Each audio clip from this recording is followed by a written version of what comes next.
Alright, hey you and welcome. My name is Mike, and in this whole episode of That Chapter, folks, it's just a Mike solo I have for you today.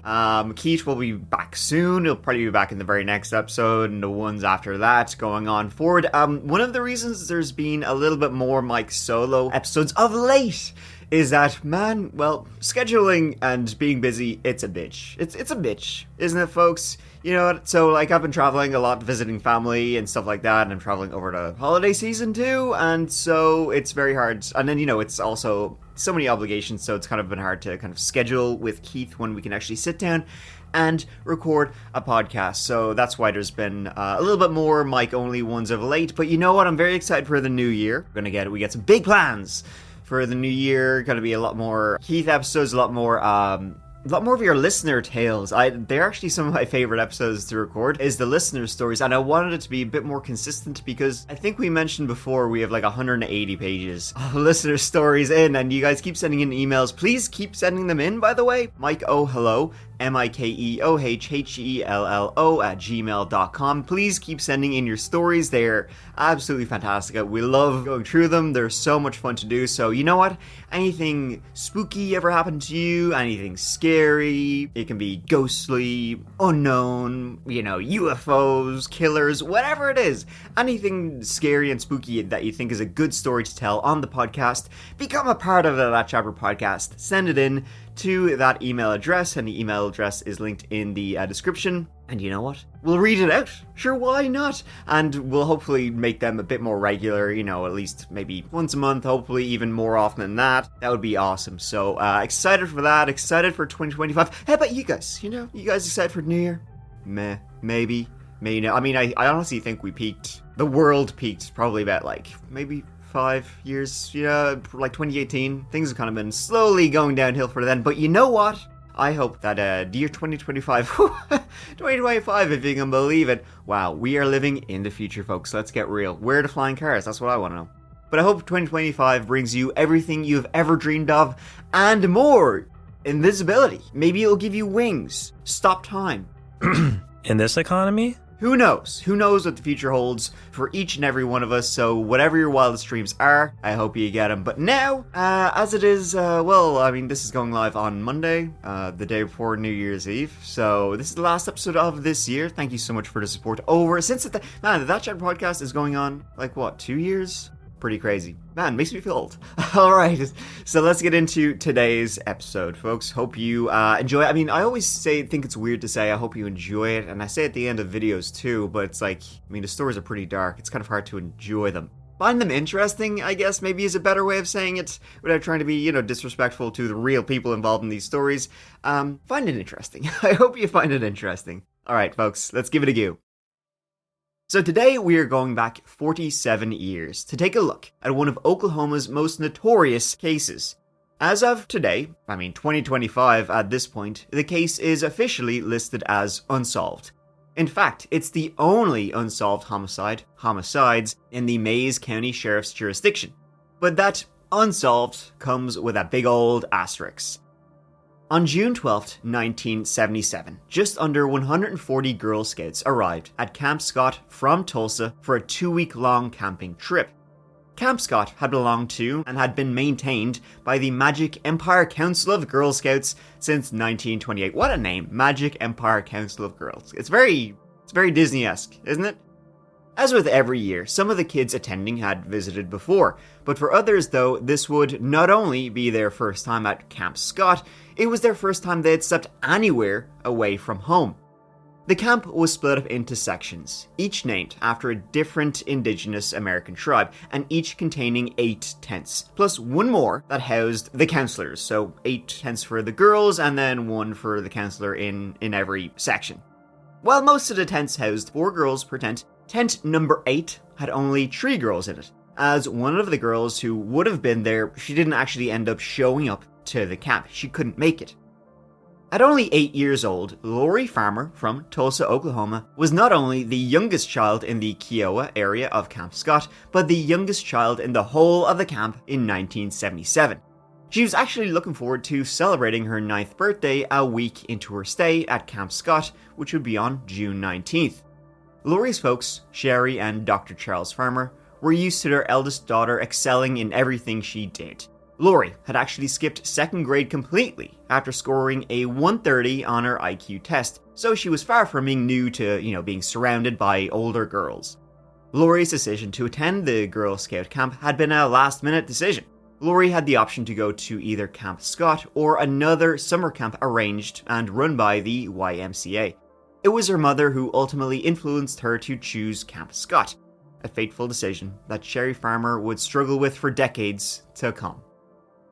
Laurie was one of 3 girls placed in Camp 8, the final tent in the Kiowa section and the furthest tent from the counselors. In fact, it wasn't even in sight of tent number 1 where the counselors slept. That humid Sunday evening, a heavy thunderstorm had put a stop to any planned activities, and campers were pretty much confined to their tents. Taking the advice of their counselors, the girls wrote letters home to pass the evening away. Laurie wrote to her parents and even listed each of her 4 siblings by name. Her letter would be particularly useful later on in establishing a timeline. It read, "Dear Mom and Dad and Misty and Joe and Chad and Kathy, we're just getting ready to go to bed. It's 7:45. We're at the beginning of a storm and having a lot of fun. I've met 2 new friends, Michelle Goose and Denise Milner. I'm sharing a tent with them. It started raining on the way back from dinner. We're sleeping on cots. I couldn't wait to write. We're all writing letters because there's hardly anything else to do. With love, Laurie."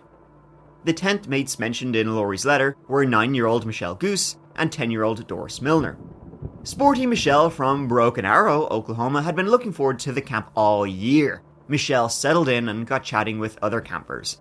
Despite her excitement, Michelle, though, had actually been reluctant to leave home previously.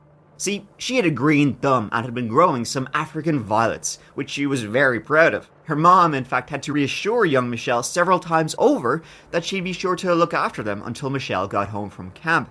Michelle spent the stormy hours writing a note to her aunt that said, "Dear Aunt Karen, how are you? I am fine. I am writing from camp. We can't go outside because it's stormy. Me and my tent mates are in the last tent in our unit. My tent mates are Denise Milner and Laurie Farmer. My room is shades of purple. Love, Michelle." The last of the 3 girls in Tent 8 was Doris Milner, who went by her middle name, Denise. Unlike the others, Denise was unsure about camp from the beginning, having not wanted to be away from her 5-year-old sister for so long. She'd worked hard to earn the opportunity, however, and so her mother encouraged her to, at least, give it a go, promising her daughter that, if you don't like it there, just call home, we will come and get you. See, Denise's worries had understandably become more aggravated when she arrived at the collection point in Tulsa, and she saw she was the only African-American girl attending camp that year.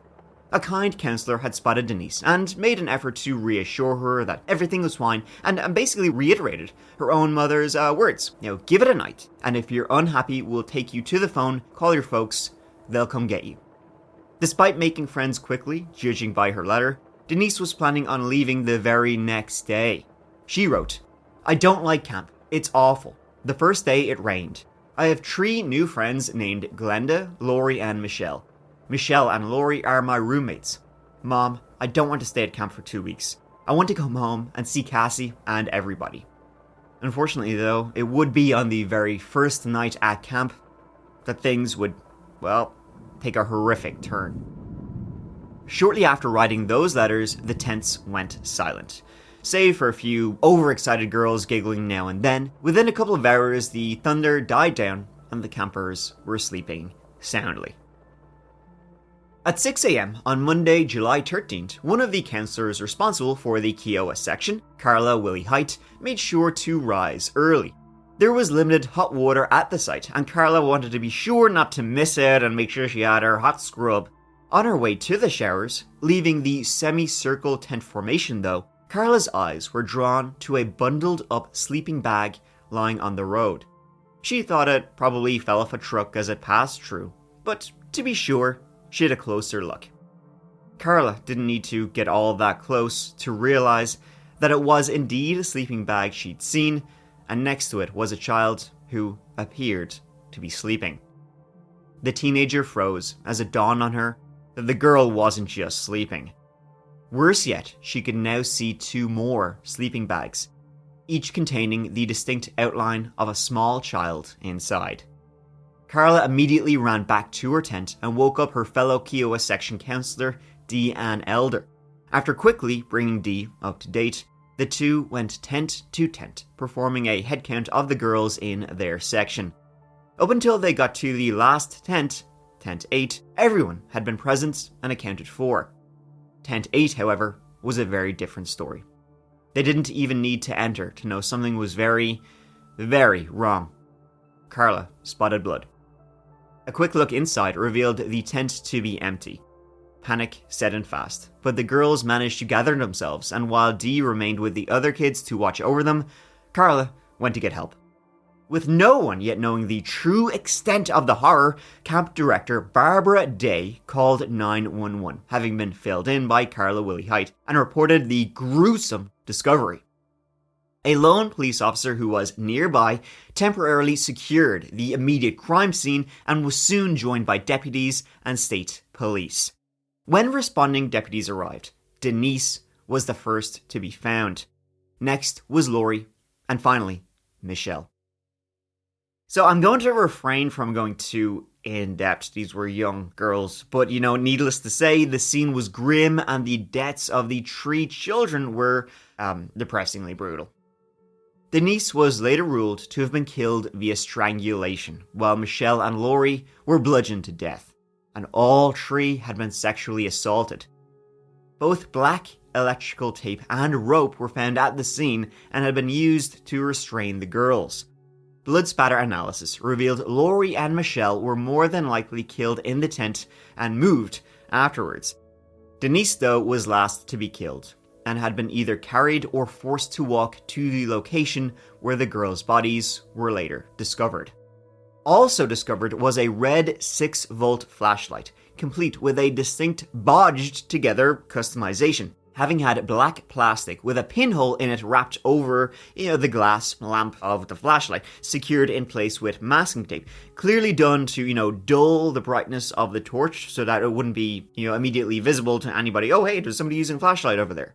Inside the flashlight was a bundled up newspaper that had been, forced in to make a better connection between the battery and the flashlight spring, as sometimes yourself you have to really force them two together to get the electrical connection. Perhaps to also stop the battery from rattling around. Whoever this mysterious person was using this, bodged together flashlight, they didn't want anybody to know they were there and alert anybody. Interestingly enough, though, and this would later become key, the paper inside the flashlight was pages 5 to 12 of section C of the Tulsa World newspaper, the April 17th, 1977 edition. So Camp Scott was quickly cleared out. Girls rounded up and returned to the headquarters in Tulsa, where their parents could pick them up. For obvious reasons, the campers were not informed of what had just happened. They just knew the camp was closing, and Camp Scott, it closed down for the season, and it would never reopen. The parents of the murdered girls got calls from the camp managers, Barbara Day and her husband. I say they called the families, but only after calling lawyers and making inquiries with the insurance company that covered the camp. Quite why they thought, that's the order we should do things, get all our ducks in a row, and then alert the soon-to-be incredibly distraught parents, nobody can quite say. It's like they just really wanted to make sure they weren't going to get blamed for this, I don't know. But to be fair to Barbara Day, shock does some seriously strange things to people. You really never know what's going through somebody's head. None of the dead girls' parents were told exactly, what exactly had happened, only that there had been some kind of accident and their child was dead. It wasn't until the news broke that they would find out the truth from basically the media. Lori's parents weren't even told directly by the camp managers. They'd been out of reach when the call came, and so the managers had called, the backup emergency contact instead. It then fell onto them to pass on the news that young Lori was dead. All they had to go on was that Lori had died, possibly in an accident, possibly involving foul play. And then the investigation began. In the subsequent months after the murders, with the community still in shock, The state police, local sheriff's office, and the OSBI, the Oklahoma State Bureau of Investigation, they threw every single resource they could get their hands on at finding out who had done this horrifying crime. In the end, though, it was through a tip-off from a farmer out squirrel hunting in the woods that would provide the biggest break in the case. This local resident fella lived near the campsite. He reported having seen a man he didn't know in a cave, interestingly enough, near to where he'd been out squirrel hunting. That strange man, this cave dweller, had been there when he passed by. He was there later on that day when he was coming back, though he, at the time thought it was likely nothing. I mean, it's probably something you see somebody living in a cave, but you never know. He was also, aware of the authorities, having an ongoing appeal for the public to report anything they thought was suspicious in the wake of the murders, and seeing somebody living in a cave near where 3 young girls had been brutally murdered, that's fairly suspicious. When deputies responded to the call, the man, he led them to the cave in question. But now, it was empty. There was no one there. There were obvious signs that someone had very likely been staying there, however. There were some very suspicious, and to the investigators of the Girl Scout murder case, intriguing items left behind. The most important at first were the remains of a newspaper. Specifically, it was the front and back pages of Section C of the Oklahoma World newspaper, the April 17th, 1977 edition. That tied this scene in the cave directly to the flashlight found at the crime scene. Also found was a reel of masking tape. An OSBI specialist was able to match the torn end of the tape to that of the tape found on the flashlight, again tying it to the primary scene.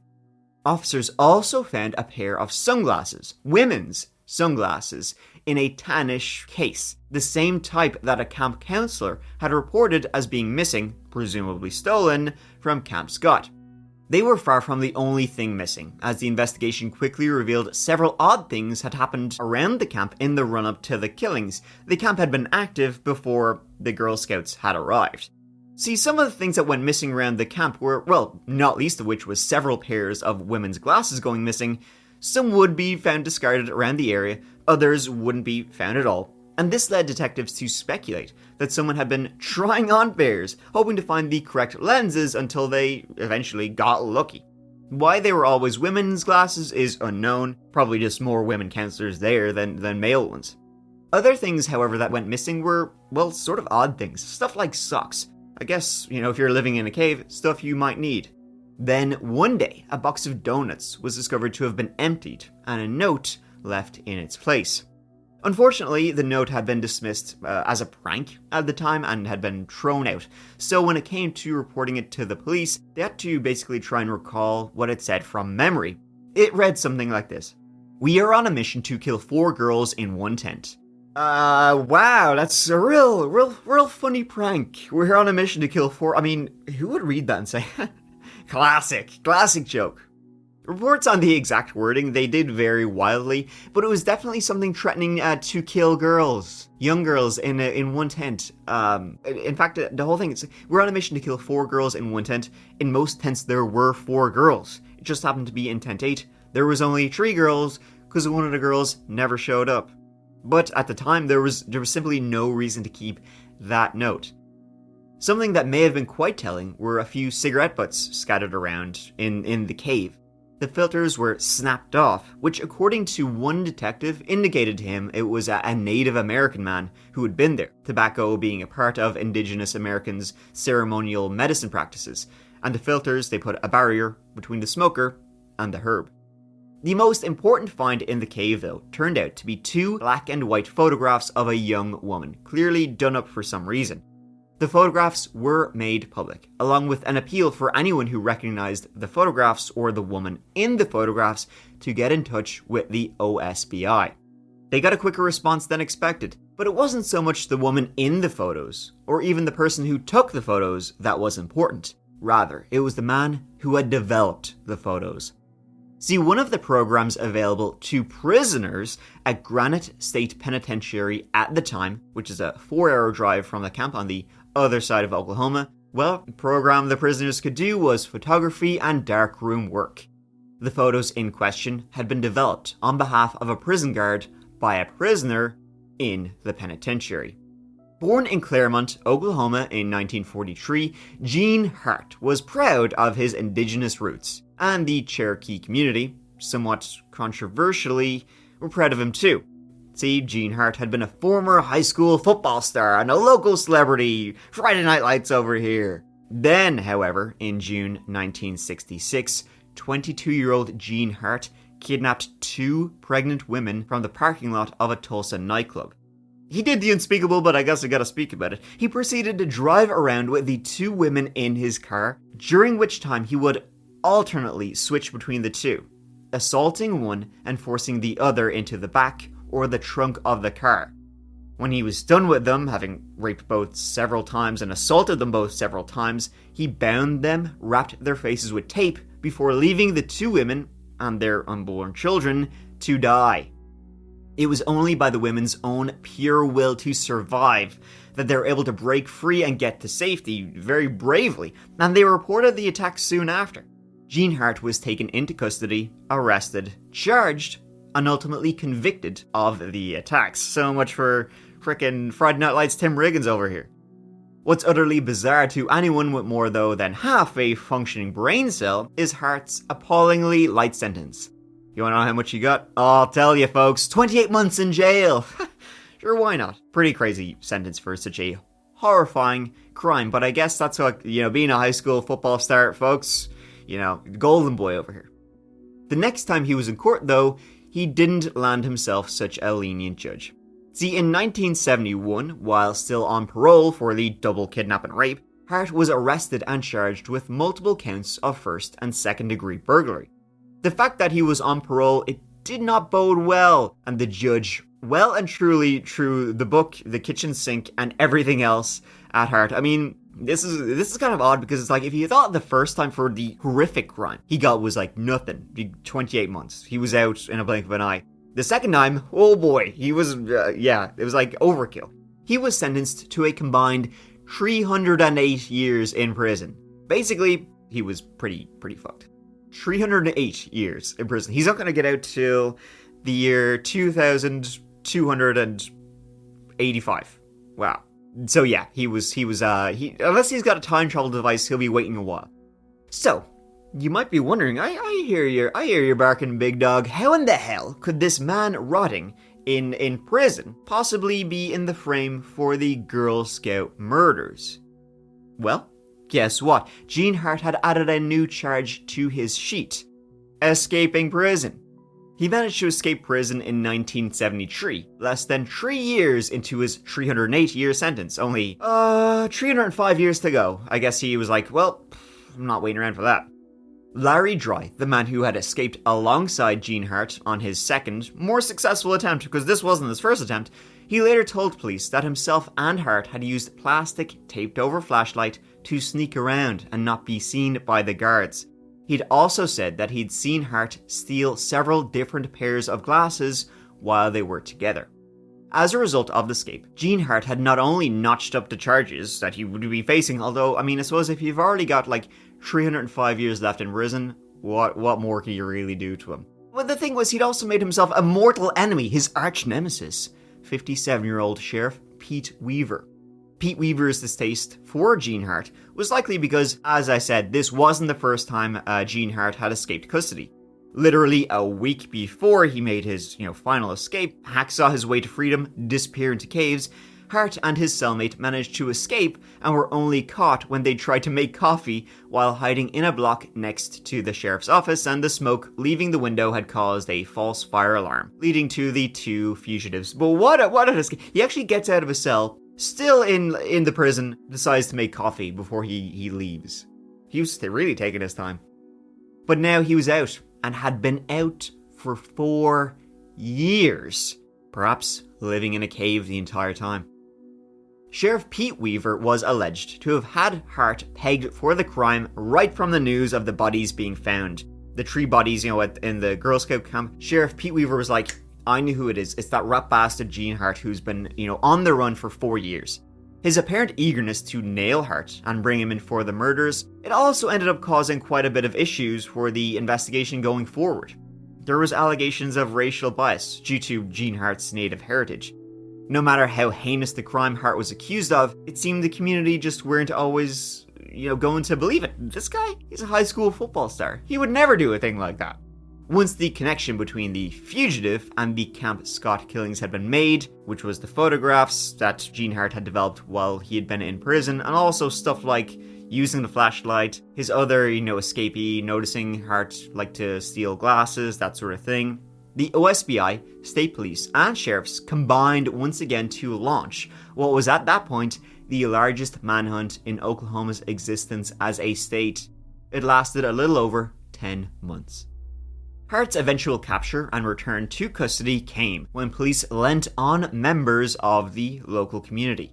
An OSBI agent on the case, named Bowles, was contacted by a confidential informant in town.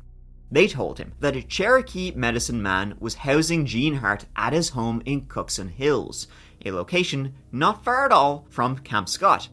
The agents, they weren't able to find the man in question without help, and they eventually got it in the form of the medicine man's wife. See, agents, they couldn't find him, but they could find his wife, and they managed to persuade her with some quite near-the-knuckle techniques, including insinuating that they were going to tell the parents of the dead girls that she was helping their killer, and then she finally caved, pun not intended, and gave up the location of the cabin her husband was at with Gene Hart. Nearly 5 years on from his escape, Gene Hart was finally apprehended and returned to the county jail on April 6, 1978, 10 long months after the murders at Camp Scott. Surprisingly, in the run-up to his trial for the three horrifying murders at Camp Scott, Gene Hart received a mega outpouring of support from the Locust Grove community. That was the town nearest to the camp, especially among the indigenous population. Many even raised funds for his defense and happily paraded around town wearing pin badges declaring him innocent. And the thing is, even if you didn't believe he did the Oklahoma Girl Scout murders, he was still like a double kidnapper, double rapist monster who would burglarize. He was still a piece of shit, even if he didn't commit these murders. And this trial, the upcoming trial, as we get into it, folks, it's a great example of what to do for the defense and what not to do for the prosecution. The prosecution called 32 witnesses in total. They hoped that John McLeod would be one of the strongest. John McLeod was a professor of anatomy at Cornell University. He told the court about the victims being sexually assaulted before being killed. And specifically, he was there to tell the court about sperm found on the bodies being scientifically similar to what was found on the defendant's underwear. While the technology, back in this day, wasn't able to say for certain that Hart was the donor of the sperm, it was likely. It wasn't exactly DNA testing, but they had somewhat scientific techniques that could tell it was very similar. A second expert witness, this time a forensic chemist named Anne Reed, also testified for the prosecution.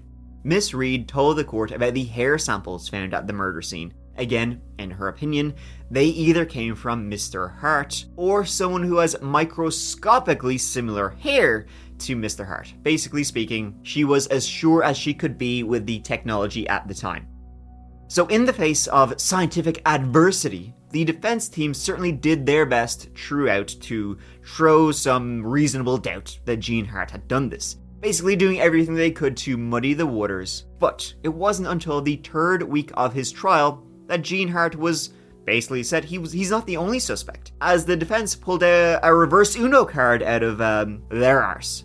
For the first time, they were pointing the finger at somebody else had done this horrifying crime.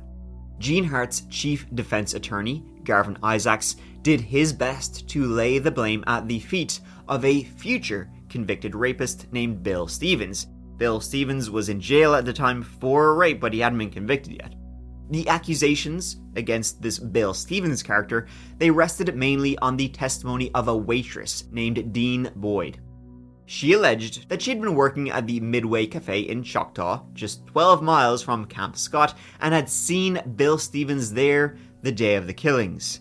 She claimed that she'd seen him drive up and change his shirt outside, and further added, he was awful nervous. His actions would have scared anyone, she said. He'd look at his hands, then he'd put them in his pocket, and then he'd look at them again.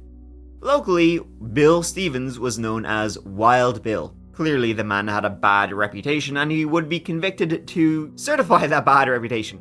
But was he the killer? Dean Boyd, the waitress, seemed to think so because she had seen him 12 miles from the camp on the day, and she said he looked nervous. I mean, he's obviously a monster too, but looking nervous 12 miles, I mean, I'm sure a lot of people look nervous 12 miles away from a camp. You know, people often look nervous. Not exactly the strongest thing we've got here. But hold on to your butts. The accusations were given further credence by Bill Stevens' co-defendant in that separate rape case. A man named Dwayne Peters claimed that Bill Stevens had admitted to killing the tree girls. He even said he did it while having a, quote, war games hallucination. Whatever the shit that means. He dreamt he was like back in frickin' Vietnam or something. Who the hell knows? Basically, Dwayne Peters was saying he hadn't believed the claims until he actually saw Stevens abduct a woman, beat her, and rape her. This was after the Oklahoma Girl Scout murders. This was in reference to the rape of a 56-year-old woman that Bill Stevens would eventually be sent to Kansas State Penitentiary for. A farmer would also testify that he told the police that the exact items found at the scene of the murders, had earlier been stolen from his farmhouse. That is, the tape, the flashlight, and the rope. They all matched descriptions of what he said had been stolen from him. There'd even been more of the same kind of tape and rope still in Jack Schroff's farmhouse. OSBI agent Kerry Thurman testified that the boot print found at the murder scene was similar to one found at the farmhouse burglary. So, same person who burgled the farm killed the girls, right? We can assume that as the items had been taken and then used. But the defense raised questions about the size of the boot prints found. Yes, it was from a military-style boot, like that worn of their defendant, Gene Hart, but it was at least 2 sizes smaller. And you can't shrink your feet, as the defense pointed out, not at all. They also pointed out that a fingerprint on the lens of the flashlight found at the scene didn't match their client. The state's case was getting shaky, or at least there was a hell of a lot of reasonable doubt being thrown in. The defense also called a man named Alan Little. Little had worked as a jailer at the Mays County Jail, where Gene Hart had been placed before being sent to prison. He claimed to have seen the photos alleged to have been found in the cave before. Where? Well, those photos had been sitting on Sheriff Pete Weaver's desk in his office. So, according to Alan Little, this was in 1973. Essentially, he was testifying that his boss, Sheriff Weaver, Gene Hart's mortal enemy, had planted that evidence in the cave to link it back to Gene Hart, who developed those photos. Sam Pigeon, who was the medicine man who'd been helping Gene Hart, escape and hide out, he also testified he had never seen those photos before, but then again, Sam Pigeon had been helping an escaped prisoner, so I'm not sure if his testimony is highly, top tier. It's not top shelf testimony in my opinion. But again, this was constantly just throwing reasonable doubt. After a 10-month investigation that then resulted in this 3-week trial, it all came down to just 7 hours of jury deliberations. In cases like this, any lawyer will tell you. They'll tell their defendants, the longer jury deliberations take, the better it looks for them. If the jury's deliberating for days and days and days, well, they might find you not guilty, or at least it might end in a mistrial. This, though, well, it was the exact opposite. It was the rare exception, because although it only took 7 hours to get their verdict, it would end in Sherry Farmer dropping her head into her hands and sobbing, as 35-year-old Gene Leroy Hart was officially declared not guilty. According to the courts, he had not committed the Oklahoma Girl Scout murders. 2 months on from his surprise acquittal in March, Gene Hart died at age 35 from a sudden heart attack on June 4th, 1979. Good riddance. It's a very young age to die from a heart attack, but hell, couldn't have happened to a bigger piece of shit.